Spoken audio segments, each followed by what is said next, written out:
Hello, book lovers. Welcome to Must Love Books.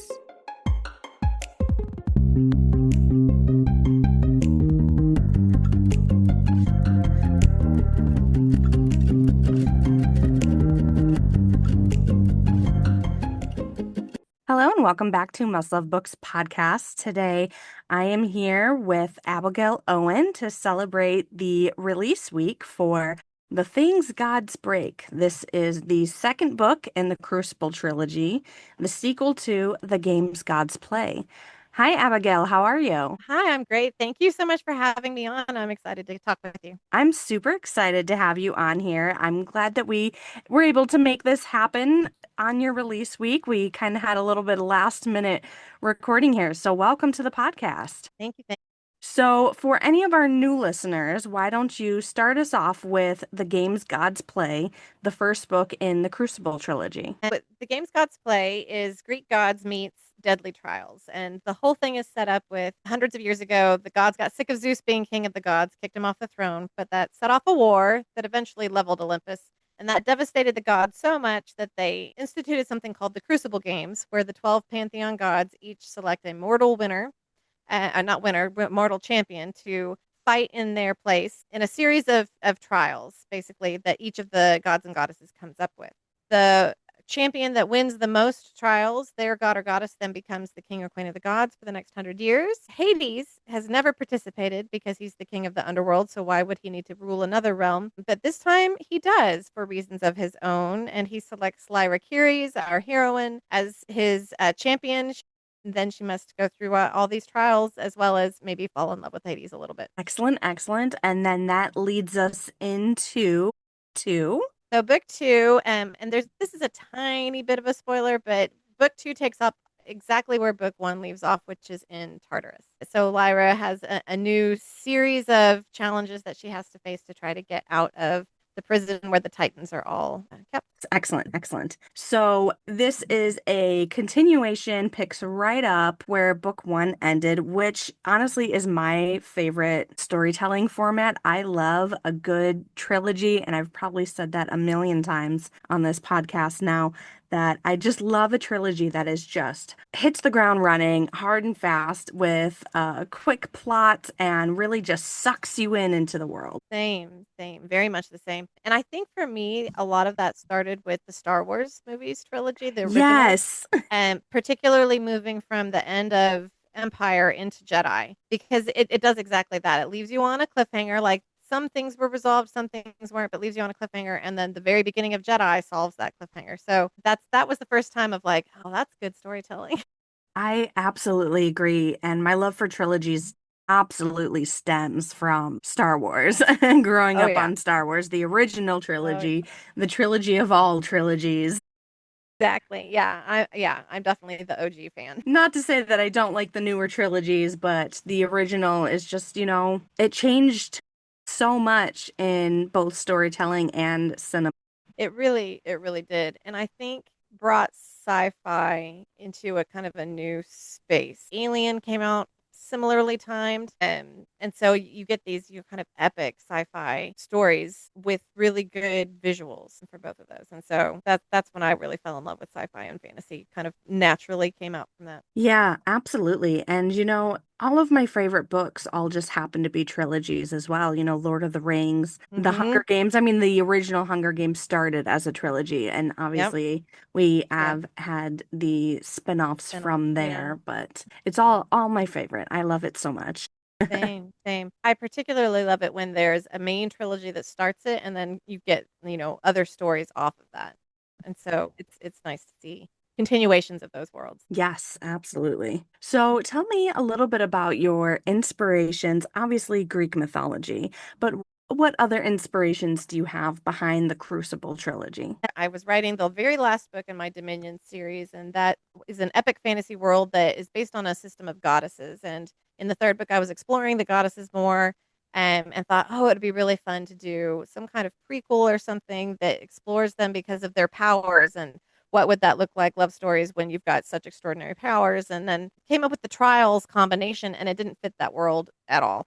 And so it was like, oh, shiny new thing. And Greek mythology is by far the mythology that I know the best, most well versed in. But I'm also just fascinated with the tragedy of it all and the characters and the epic powers, but also the epic, very human, reactions and actions that they take. And so combining the two just really kind of made sense to me, which was really fun. But I would say that pretty much everything inspires me when I'm writing, just anything that I'm absorbing anywhere I go. So it can be TikToks of, like, right now I'm on Everest talk. And for whatever reason, I fell into that rabbit hole. And so, like, I'm sure something about being trapped on a mountain is going to end up in a book somewhere. But also, beautiful landscapes or inspiring art or, great storytelling like Star Wars.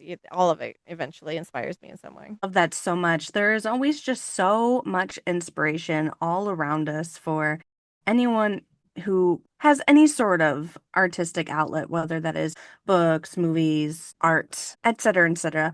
There's inspiration to choose from everywhere. I also do find inspiration just from like doom scrolling on TikTok and like seeing Yes. something that'll just like trigger a These little like random inkling of things. something. Exactly. Yes. And yeah, I doom scroll TikTok a lot. I'll be honest. And my feed is a really, really eclectic random feed of, like, I just happened to stop on this. So I get, like, somehow I get a lot of ballet, and but yet I get things like Everest, or I get a lot of things about serial killers, lots of CIA things. And then I'll get, exploring the world, like unusual places that are really exist on, planet Earth. And like I'm just kind of all over the place. And then you add all the book stuff in there and it's like it's an eclectic. Yeah, absolutely. And I love seeing how those inspirations can be basically formatted into something new, like what comes from them. For Yeah. me personally, it's a lot of like the sounds, TikTok sounds, like music and stuff that I Yeah. find. Like it can be a fan vid of something completely outside of what I'm looking for, but hearing the But the music, sound. ooh, I could actually see this song for something else. Yeah. And Yeah. Yeah. I do love all the sounds. That's a good call. I have created a lot of playlists that have come from TikTok music and TikTok sounds. Yep. Yeah. Today I just spent the day signing all of my pre-order copies, and I had a couple of different requests for song lyrics, and I was like, unfortunately, like the TikTok sound where it's like, look, here comes the consequence, consequence, like that is in my head. And Yes, I was like, that's all I can hear right now. I've got to look up song lyrics. Like, that is too funny. So, when it comes to writing, you have published what, over 30 novels now? You have so many. I'm actually up to 50 at this point. I have two other pen names, and so between the three pen names, I'm writing book number, I think, 54 or 55. Okay, first of So all, congratulations. Over 50. That is impressive it's and the romance incredible. genre. Well, first of all, I just always I have ideas tumbling out of my head faster than I can keep up with them. But part of it is very much the romance genre that it's just I we are voracious readers, and the writers somehow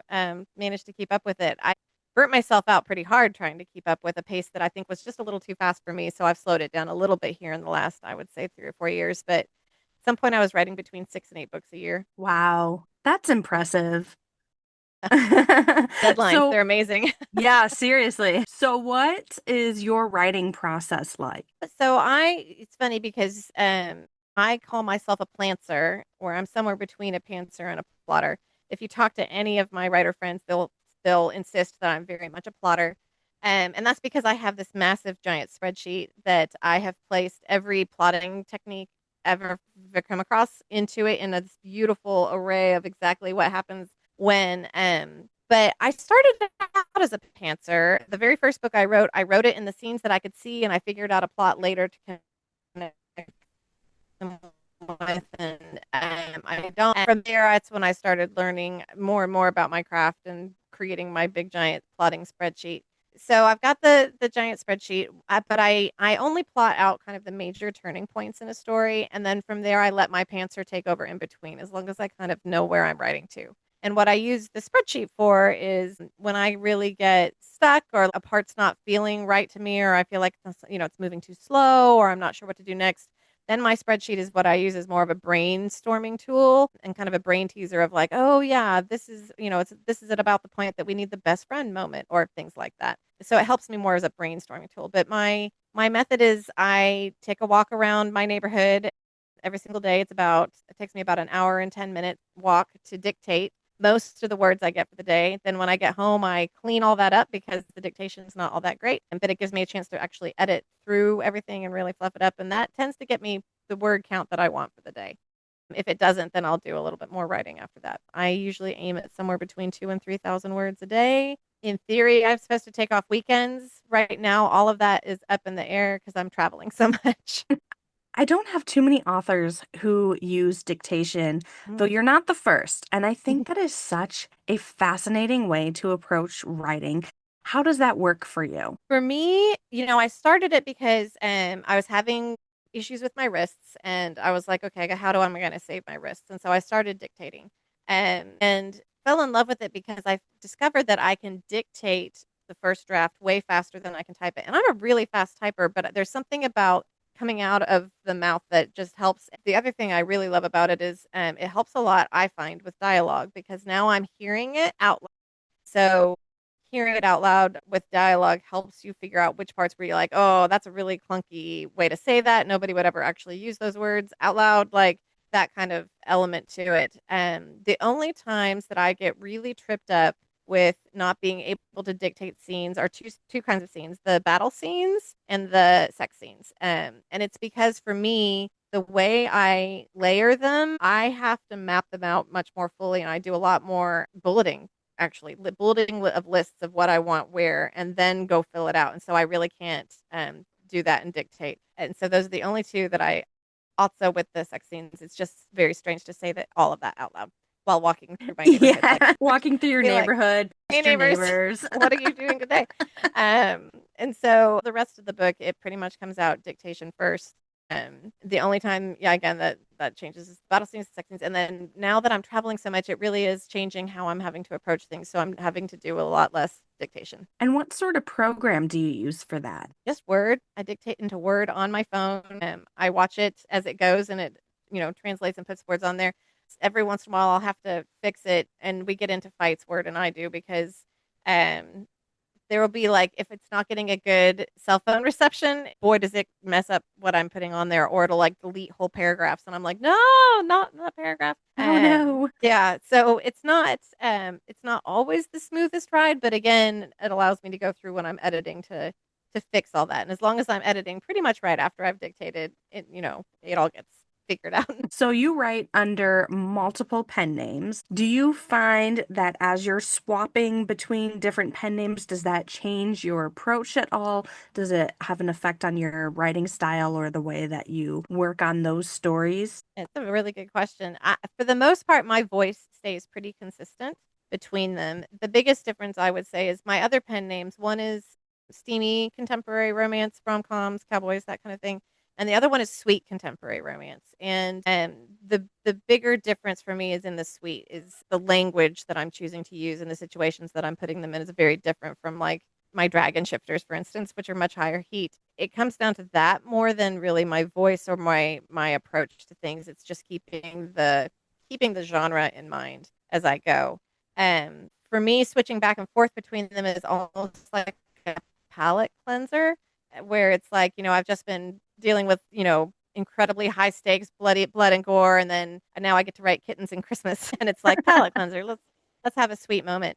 As I mentioned, before, because I went through that burnout, I basically got to a point where I had to be like, I think I need to choose between my pen names. And so the fantasy element of it really is my favorite part, and building the worlds. And so I have kind of killed off my other pen names.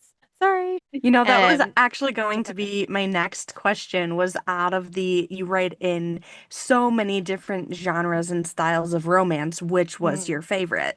Yeah, by far the fantasy romance. I loved writing all of them. And honestly, if I had enough hours in the day, I would write even more genres of romance. I would get more into historical romance, maybe. I would definitely do like, and even within the fantasy space, I would branch out and do some steampunk, or I'd do some sci-fi. I want to write all of it. I just don't have enough hours in the day. I read all of it. If it's got an HEA, I'm all over it. Love to see more sci-fi romance. That sounds so much fun. But Yeah, you're right, there's just not enough hours in the day. yeah, I really need to sleep less. That's what I've decided, is that maybe menopause will help me out with that, and like just knock off my sleep need for sleep. I mean, that's one way to approach it. But the things we could do if we just had more hours. Right? Right. Yeah. Yeah, I would definitely keep writing all the books. But so I stick with the one that I like the best though, and the world building is by far the in addition to the HA, it's that combination that I love the most. Excellent, excellent. So, one thing about some of your writing is the burning down the world trope and exploring love while surviving separation. Let's talk about it. Yeah, absolutely. The burning down the world trope I think is possibly one of my favorite tropes ever. It's a funny one because it means that this person is a very violent person ultimately. But the fact that somebody that is that powerful, that scary in some cases, because frequently these burning down the world tropes are tied to, your morally gray heroes. They're doing it for the heroine. I think that's what ultimately makes it as romantic as it is that the heroine is in danger, threatened in some way. And so, it is for that romantic reason that they would burn down the world. And there's just, I think, nothing more obviously going to be a burn down the world hero than Hades, which is exactly where I took him. I was like, oh, we're going to set up burning down the world for Hades. Okay, I'm going into book two. I'm going to have him burn down. Like, everybody talks about how they want a hero that would burn down the world, but I was like, let's just burn it down. And she was like, well, maybe not the women and the children, like leave some innocent people unaffected. And I was like, okay, okay. He can burn down Olympus and just attack the gods. It'll be fine. Burning down the Um, godly world. exactly. Okay, I get where you're going. Maybe not everybody, like, but that's I think the fine line you have to walk with the morally gray hero and the burning down the world trope apparently is not to actually hurt anybody who is innocent. Burning down the world is such a fun trope in fiction, but it is one of those things that has to be better in books than in real life because in real life, Seriously, huge that would red be flag, psych. right? Oh my gosh, yeah. Where you're like, no, we don't burn down the world. What are you doing? That's a yeah, huge red flag in real life. But yeah, in fiction, there's I think the biggest appeal of it in a fictional space, like I said, is that somebody loves you that much that they're willing to basically wreak havoc to protect you or help you or get you out of a situation. And And I that's think it's a that's big part of why morally gray and villain characters are so beloved and so popular. I've seen it said, the hero will sacrifice you to save the world, whereas the villain will burn the world down to save you and choose you.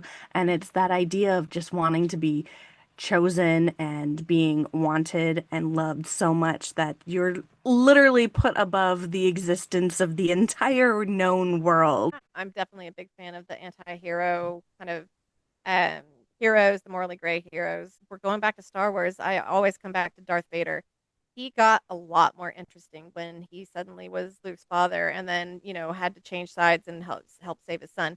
That suddenly made him a way more interesting character. He was really cool when he was just evil with these powers, but got way more interesting, I think, when you added that to it. I think that's what started my love of the anti-hero. Then I think Wolverine took it to a whole nother level. Oh, yeah.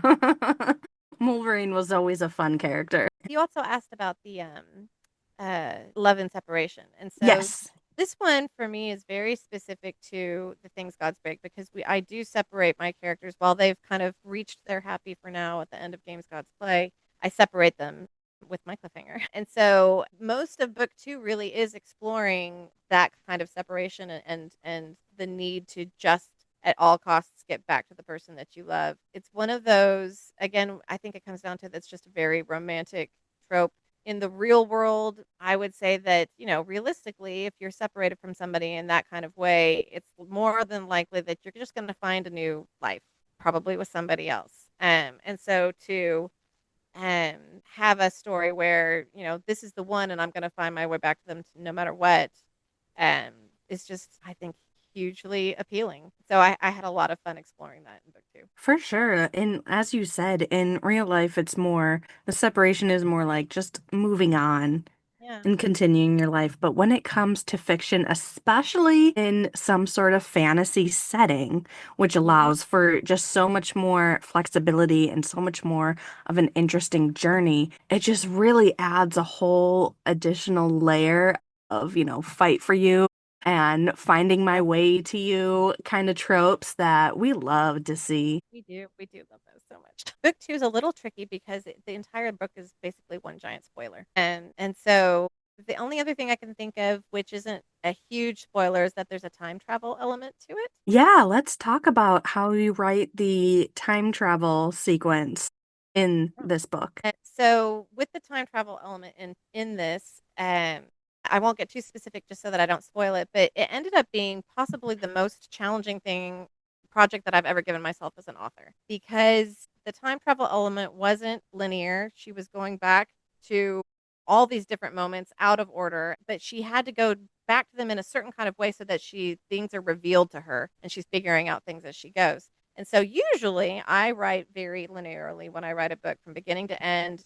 It's rare that I skip ahead unless I'm really struggling with a section. I just need to get words. I pretty much stick to, what's next in the story. But I couldn't do that with this one because I kept getting confused in my head of like, what does she know and what does she not know and what has she figured out and what's happened so far. And so what I ended up having to do was figure out what I wanted my time travel elements to be, write them in linear order so I knew exactly what happened in true chronological order, and then put them on cards and figure out what I wanted her to know when and what was revealed when. Put all of those already written sections into the paper um, in that order, and then connect them with all of the connecting scenes and what's happening in between as I went. And so by far the most complicated thing I've ever done. I'm really, really happy with how it turned out, but I think I spent a solid 6 months complaining to all my best reader friends, like, please don't ever let me write time travel again. This is so hard.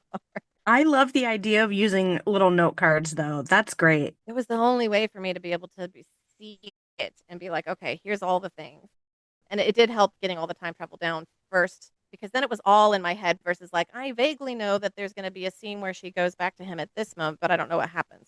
And so that really was it was a lot of fun to write, but what a it was a brain teaser. Well, I, for one, am really looking forward to seeing how this all plays out and the things gods break. So I'm really excited and just want to give you a big congratulations again, Abigail. Thank you so much. I really appreciate it. And I'm so excited for it to be finally out there in the world. And so I hope everybody loves it. Do we have any sort of timeline on the third and final book in the trilogy? Not quite yet. So we do have, it's not yet announced. I have a title, I have a cover. We're going to announce it as soon as we have a finalized date. I'm still working on it. So at the moment, I'm working on, well, I just turned in one project. So now officially I'm working on two projects at the same time. And one of them is book three. So I'm trying to balance all of that in one shot. Excellent. All right. Well, thank you so much for joining me on Must Love Books podcast today, Abigail. This has been such a treat. Thank you so much. I really appreciate you having me on. Thank you, everyone, for listening. This has been Must Love Books. You can find us on Instagram, Facebook, and Patreon under @Must Love Books Podcast. Thank you and happy reading.